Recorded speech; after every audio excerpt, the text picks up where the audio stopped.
Svidnickí Rómovia sú ukrivdení. Myslia si, že ich úrad práce oklamal a využil? Aj keď väčšina nerómskych spoluobčanov tvrdí, že Rómovia pracovať nechcú, my máme fakty, že tomu tak nie je. Na mestskom úrade vo Svidniku sa konal nábor pracovníkov na protipovodňové práce. Aj keď nerómovia tvrdia, že Rómovia nechcú pracovať, my sme zisťovali, či je to naozaj tak. Hovoríte na to, že ľudia pracujú a že či je vôbec čistý Svidník? Áno, čistý Svidník. Pekne to rodevajú. Ďakujeme im pekne. Pýtali sme sa ich preto, či majú dostatočné informácie o prácu, o ktorú sa uchádzajú. Viete, čo sú to protipovodňové práce?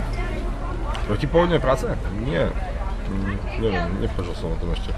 Rasol v brehoch, že by nebol prudký nával vody do potoka. Bolo prihlásených zhruba asi 120 záujemcov, uchádzačov, ktorí majú záujem o tej práce v rámci projektu protipovodňových prác. A väčšina z nich, ktorá bola v podstate Rómov, rómskeho pôvodu. Mesto si vybralo zo všetkých uchádzačov o prácu tento počet. Momentálne na protipovodňové opatrenia a čistenie tých tokov, riek sú 6 ľudia v aktivačných prácach.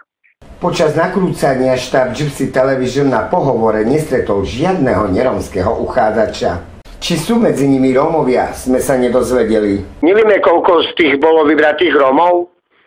Joj, toto vám neviem. Či dajú prácu Rómom, alebo či dajú prácu bielým, to je už na nich.